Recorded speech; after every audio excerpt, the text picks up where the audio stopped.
আসসালামু আলাইকুম রহমতুল্লাহ আবরাকাতুহু।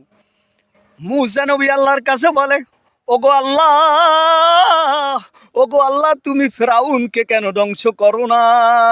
ও আল্লাহ, আমার আল্লাহ বলিছে আমি 4টা কারণে ফেরাউনকে ধ্বংস করি না।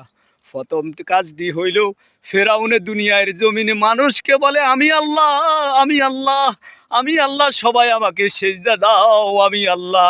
কিন্তু রাত গভীর রজনীতে তুর পায়ে যায়া কান্দাকাটি করে, ওগো আল্লাহ, আপনি তো জানেন আপনি আল্লাহ, আমাকে ধ্বংস করিও না, ধ্বংস করিও না রে মালিক, আমারে ধ্বংস করিও না।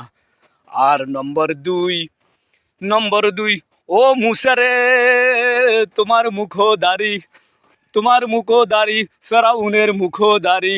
ও মুসা, তোমার গায়ে জুব্বা, ফেরাউনের গায়ে জুব্বা।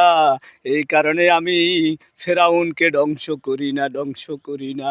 নম্বর 3, ও মুসা, আমি এই কারণে ফেরাউনকে ধ্বংস করি না, ফেরাউনের বাড়িতে একটি এতিমখানা আছে, ওইখানে ছোট ছোট বাচ্চারা, ওইখানে ছোট ছোট বাচ্চারা, মাসুম বাচ্চারা বলে, ও আল্লাহ, আল্লাহ তুমি ফেরাউনকে ধ্বংস করিও না, ধ্বংস করিও না, ধ্বংস করলে আমাদের খানা কে দিবে? এই কারণে আমি ছোট বাচ্চাদের কারণে রসুল্লাহ আমি ফেরাউনকে ধ্বংস করি না, ধ্বংস করি না। নম্বর 4, ফেরাউনের একটি বৃদ্ধ মা আছে, ওই বৃদ্ধ মাকে সব শুনে সেই সৌন্দর্যভাবে চালায় এবং সৌন্দর্য করে খানা দেয়। ফেরাউনের মায়ে আমার কাছে দোয়া করো, আল্লাহ, আমার ফেরাউনকে তুমি ধ্বংস করিও না, ধ্বংস করিও না। ও মুসা রে, আমি তার মায়ের রসুল্লাহ আমি ফেরাউনকে ধ্বংস করি না, করি না।